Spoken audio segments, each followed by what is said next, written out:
in regards to business or anything in regards to some of you say, or you know that you want to work in Japan? Yeah. Great. Yeah. I'm interested to see like what you think about.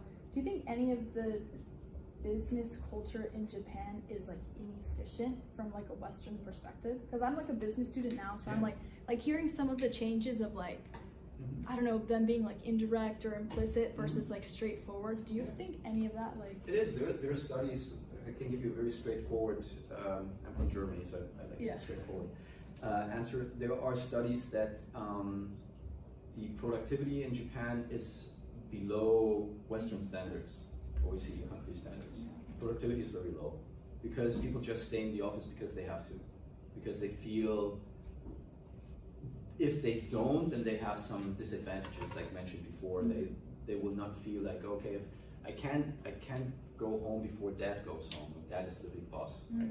So it has a big impact. And from personal experience, I worked in Komatsu for 10 years, and I've witnessed it many, many times. Yes, it's inefficient, but on the other hand, it is something that it has pros and cons. So because of the loyalty, you always have the same team, and you don't have so much knowledge transfer. It's always kind of stays, so you don't lose some knowledge. Suddenly, I don't know, a project manager is gone because he got offered a better position somewhere else. That doesn't really happen in Japan. So that's something where it's like a setback for a Western company, but it's like a steady, like a steady situation for a Japanese company, despite the lack of productivity. So they kind of catch up with the low productivity, but they make progress. And in the US, I would say it's like this, depending on how the market is doing, some people leaving, you know, like, so there are pros and cons in both cultures. Yeah, I agree. Thank you. Well, in your experience, what was the most difficult cultural difference to overcome with working with Western companies and Japanese companies?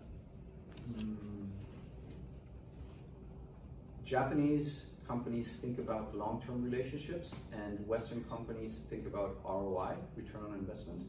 So whenever I try to help a Western company go into Japan, they want to see, when are we going to make the ROI of investing in you, investing in the relationship? How long will it take us to break even? So we make, I don't know, $10,000 investment. When are we going to get that money back? Japanese don't think like that. They think about the long-term relationship. They see, the US sees business more like a sprint until the next shareholder meeting, and Japan sees it like a marathon or an ultra marathon, like long-term. Because there also has to do with the culture. There are so many businesses that have been in family-run businesses that have been in business for centuries. So just the other week, I talked to a Japanese matcha manufacturer that was in business for 500 years. So, or is still in family-run. Like they started in the 16th century. So that's something where they see the long-term approach. And in the US, you don't have that. Nobody thinks about, what if my grandchildren's grandchildren can still run this business? Nobody thinks like that. But in Japan, a lot of people do. Do you ever bring Japanese companies to America, or do you only like introduce American companies? Yeah, I don't market that much towards that, but I do have a couple, as mentioned, like the matcha company that I was talking to, and it's more like a word of mouth thing where I market more towards US companies coming to Japan. Yes? What would you say are the advantages and disadvantages of a foreigner gaikokuin in a Japanese company? Because I would imagine that there's, whether people realize it or not, some kind of, how to say,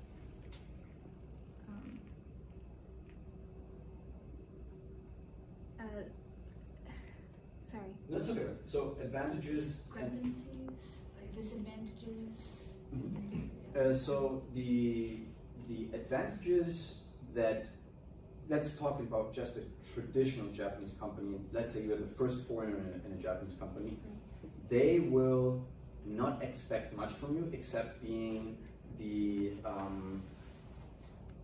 sometimes you call it like shokuba no hana, the flower of the workplace. You know, we say, oh look, we have a foreigner. Like they will feel international just because of your presence. So they will be so proud that they can show you around, that they will take you to wherever, to whichever meeting, and say, hey, we have, like, he or she is working with us. It's like that will make them proud already.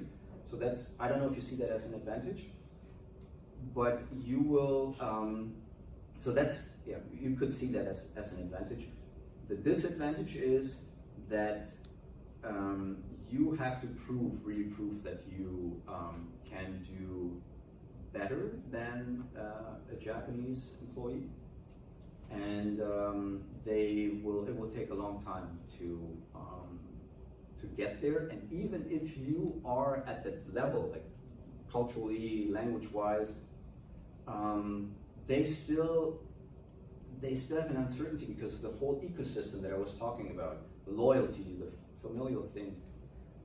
They don't really know, are you going to go back to your country, or what is your long-term idea? Are you going to, the next time you get a better offer, will you go to another company?